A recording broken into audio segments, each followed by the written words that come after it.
इसलिए महापुरुषों ने कहा कबीरा सोए दूर भरा जा दिन संत मिलान, अंक भरे भर भेंट ले पाप शरीर जाए।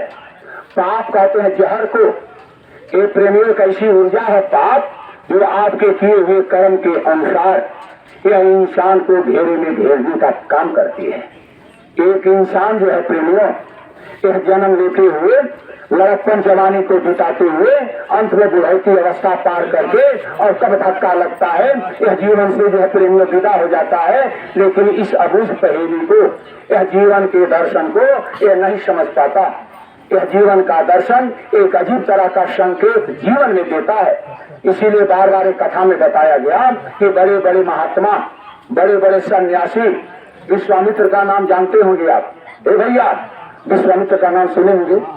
60,000 बरस, अरे 17,28,000 बरस का सतयुग, 12,96,000 बरस का त्रेता, 8,64,000 बरस का द्वापर, 4,32,000 बरस के कलयुग में अभी 5,000 बरस से कुछ निकला है।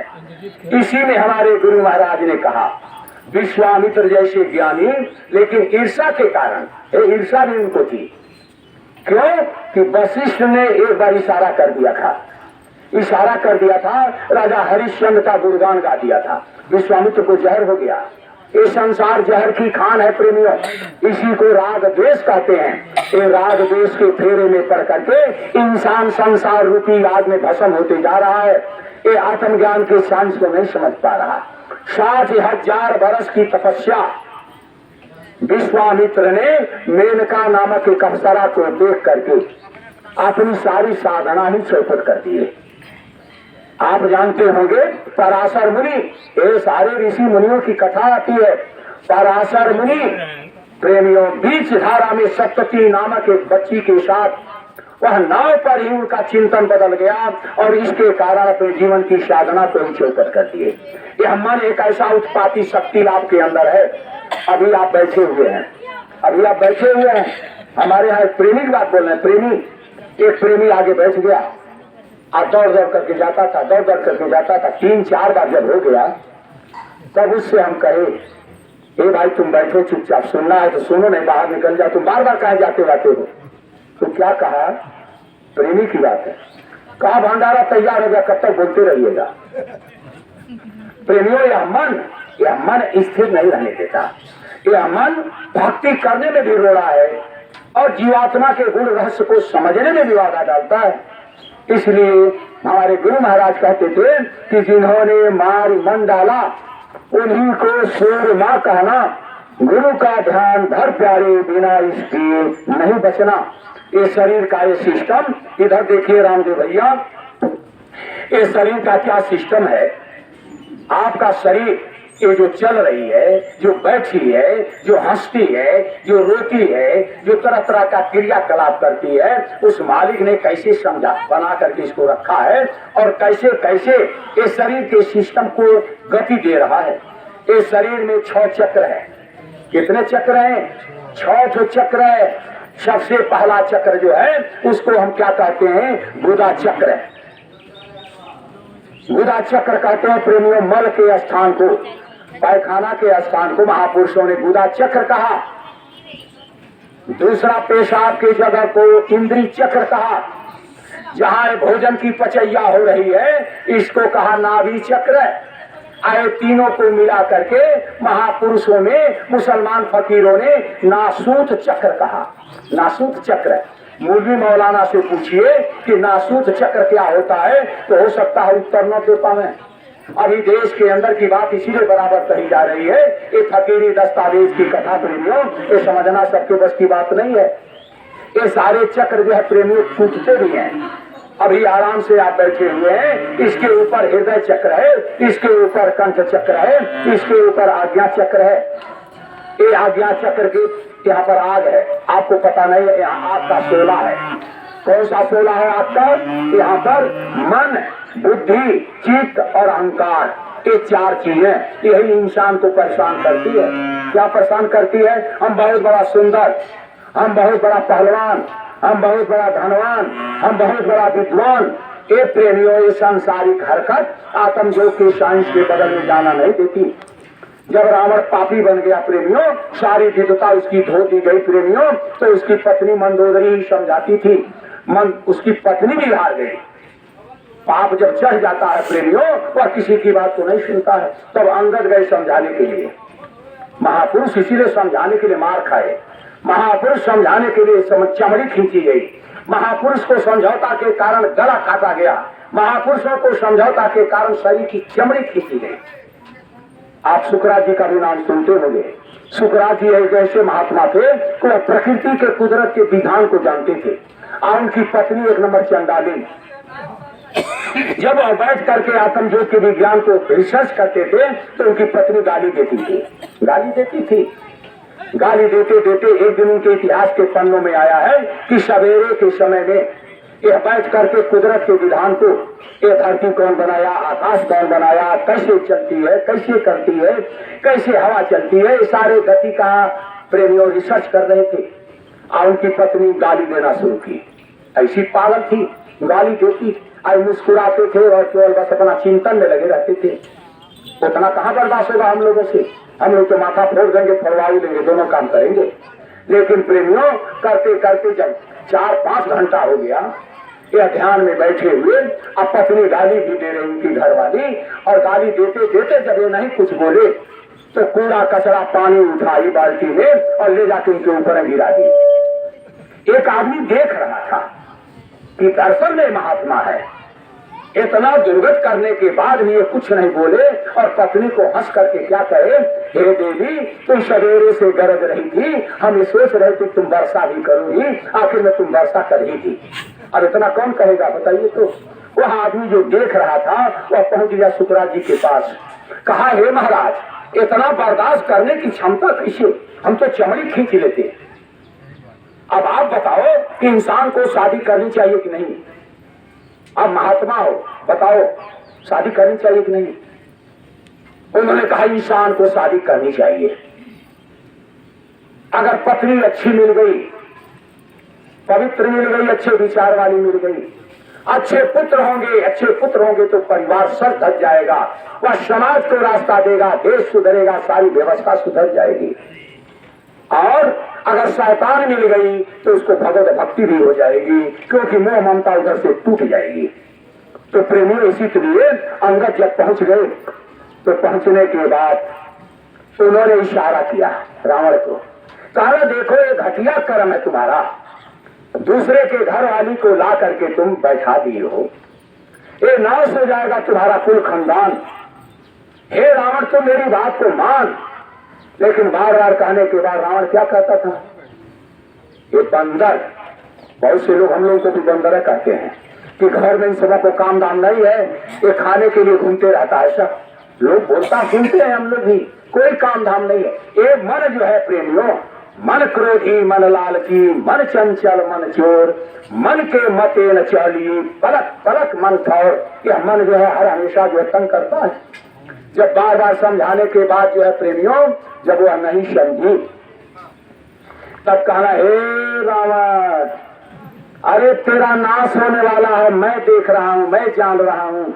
इसलिए आपके शास्त्रों में लिखा है कि जही कुपंथ पद धरहु खगेशा, हो ही बुद्धि बल तन लवदेशा।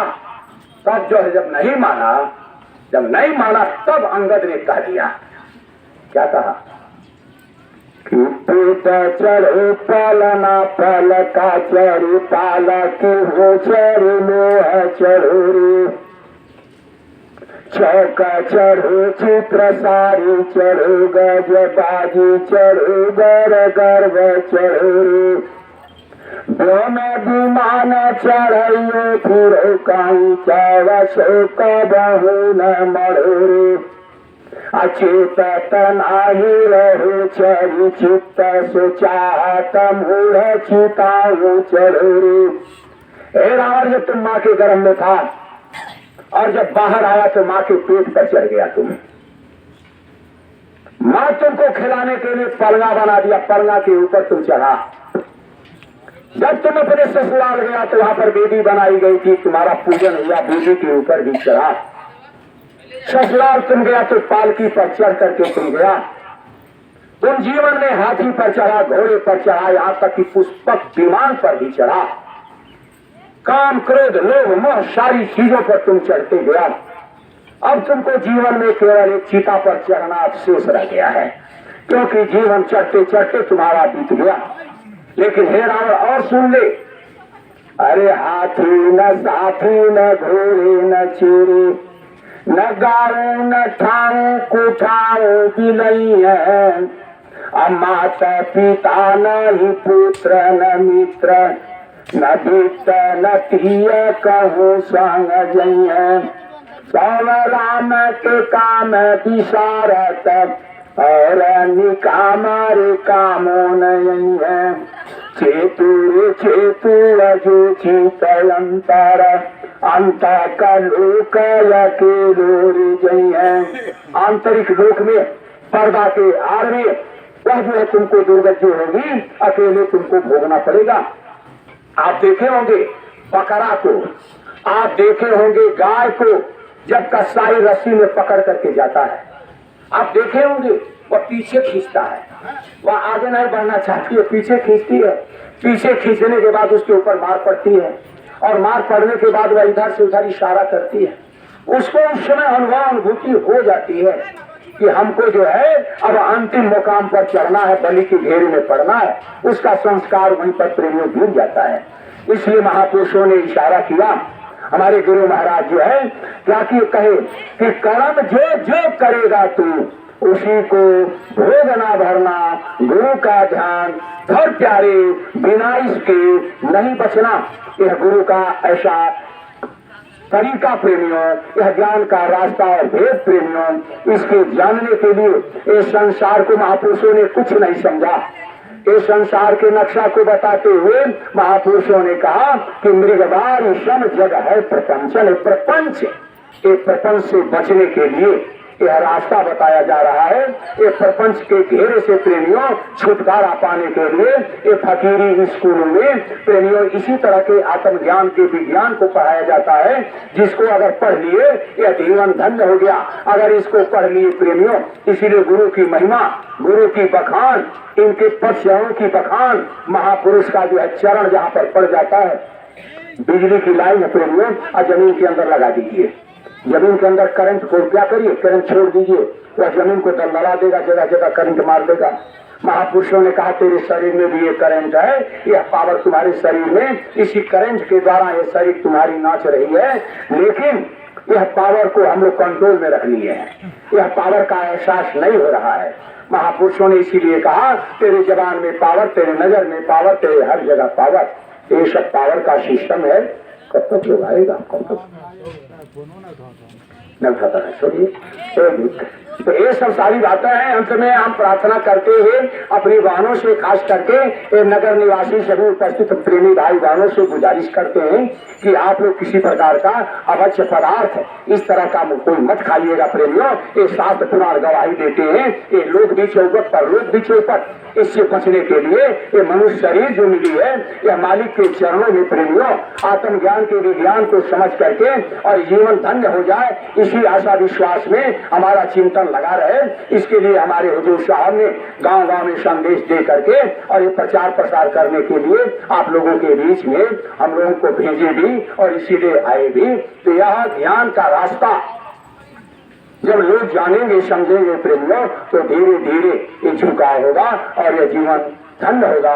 इन्हीं वचनों के साथ मैं अपनी वाणी को विराम देते हुए वक्त के आला फकीर पूज्य हुजूर साहब की जो प्रार्थना है, पूरे जनमानस को वह विनती करते हुए प्रेमियों आपके बीच में वो जो संदेश दिए हैं, उसी संदेश को मैं आपके बीच में दोहराते हुए कहते क्या है कि हाथ जोड़कर विनय हमारी हो जाए सब साकारी, हाथ जोड़कर विनय हमारी हो जाए सब साकारी। जीव जंतु को मारोगे वो नरक में जाओगे, जीव जंतु को मारोगे, वो नरक में जाओगे।